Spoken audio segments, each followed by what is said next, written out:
사랑하는 새벽나루 친구들 반갑습니다. 여러분과 함께 금요일 말씀을 나눌 신대종 전도사입니다.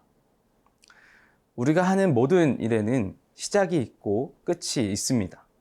그 시작을 잘하기 위해서 얼마나 준비를 많이 하는지 모릅니다. 하나님의 일도 마찬가지인데요. 하나님의 일을 하기 위해서 잘 준비해 진행할 때 시작하는 것도 중요한데 마무리하는 것이 더 중요함을 요즘 깨닫게 됩니다. 때로는 규모가 있는 엄청난 행사를 마치고 나서 내 자신이 뿌듯할 때도 있어요. 이런 규모의 일을 해냈다니. 그런데 사실 모든 것을 주관하시고 이끄시는 분이 하나님이신데 사람의 손으로 섬겼기 때문에 나의 마음이 들어가기도 합니다. 그러나 분명한 것은 하나님이 나를 통해서 일하셨다는 것을 잊지 않고 나를 통해 어떤 일들을 하실지 기대해야 하는 것입니다. 우리를 통해 일하시는 하나님의 일하심을 나의 것으로 취하는 것이 아니라 하나님의 은혜임을 기억하는 우리가 되기를 소망합니다. 오늘 말씀의 제목은 어설픈 뒷정리입니다. 오늘의 말씀은 열왕기상 20장 26절에서 34절입니다. 이듬해 봄에 베나닷이 아람 사람들을 모아 이스라엘과 싸우기 위해 아벡으로 올라갔습니다.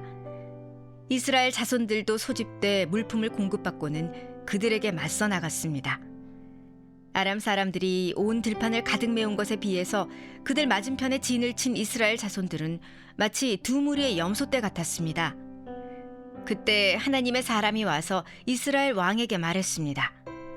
여호와께서 말씀하십니다. 아람 사람들이 여호와는 산의 신이지 골짜기의 신이 아니라고 했다. 그러므로 내가 이 엄청난 군대를 내 손에 줄 것이다. 그러면 너는 내가 여호와임을 알게 될 것이다. 그들은 7일 동안 서로 마주대한 채 진을 치고 있었습니다. 7일째 되는 날 드디어 싸움이 시작됐습니다. 이스라엘 자손들이 하루 만에 아람의 보병 10만 명을 죽였습니다. 나머지는 아벡성 안으로 도망쳤는데 그 성벽이 그들 2만 7천 명 위에 무너지고 말았습니다. 베나닷은 성 안으로 도망쳐 골방에 몸을 숨겼습니다. 베나닷의 신하들이 그에게 말했습니다. 보십시오. 우리가 듣기로 이스라엘 지배 왕들은 자비로운 왕이라고 합니다.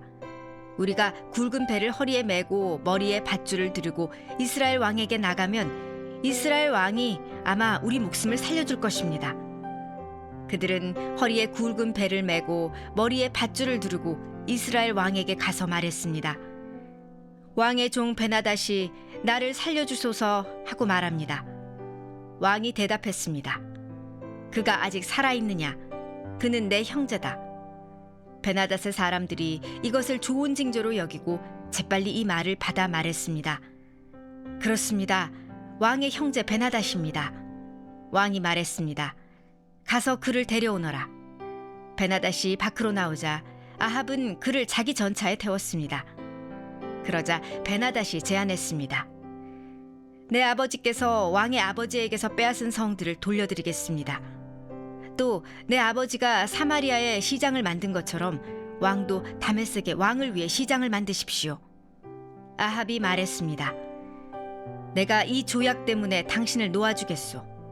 그리하여 아합은 조약을 맺고 베나닷을 돌려보냈습니다.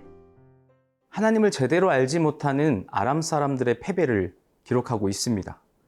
우리 함께 본문 26절과 27절 말씀을 보겠습니다. 이듬해 봄에 베나닷이 아람 사람들을 모아 이스라엘과 싸우기 위해 아벡으로 올라갔습니다. 이스라엘 자손들도 소집돼 물품을 공급받고는 그들에게 맞서 나갔습니다. 아람 사람들이 온 들판을 가득 메운 것에 비해서 그들 맞은편에 진을 친 이스라엘 자손들은 마치 두 무리의 염소떼 같았습니다. 이듬해 봄 아람의 베나닷이 다시 이스라엘을 공격해 왔습니다. 베나닷 왕과 아람 사람들은 하나님에 대해 모르지 않았어요. 다만 하나님의 능력을 제한하며 그저 산의 신 정도로 생각했다라는 거죠. 아주 잘못된 생각이고 그릇된 판단이었습니다. 왜냐하면 이스라엘에는 산의 신 하나님이 아니라 전능하신 여호와 하나님이시기 때문입니다. 비록 선지자가 아합에게 힘을 기르고 행할 일을 알아야 함에 대해 미리 권면했음에도 시간의 여유가 있었지만 그럴 준비가 안 된 아합 왕을 도우셔서 다시 한번 베나닷과 아람 군대를 이스라엘 손에 넘겨주셨습니다. 그 결과 하나님을 산의 신 정도로 여겼던 베나닷과 아람 사람들은 살기 위해 성읍 앞 골방에 숨게 되는 굴욕적인 패배를 당합니다. 절대적인 숫자의 차이가 있었지만 이 두 군대에는 절대적인 차이가 있었습니다. 하나님이 함께 하시는지 하나님이 함께 하지 않으시는지의 차이가 결정적인 차이였죠. 사랑하는 새벽나라 친구 여러분, 우리도 베나닷과 아람 군대처럼 하나님을 알지만 제대로 알지 못하고 있지는 않는지 돌아봐야 합니다. 우리가 믿는 하나님은 전능하신 여호와 하나님이십니다. 불가능한 일이 없는 능력의 하나님이시죠. 하나님에 대해 제대로 알고 명확한 믿음을 가지고 하나님을 바라보는 우리가 되기를 소망합니다.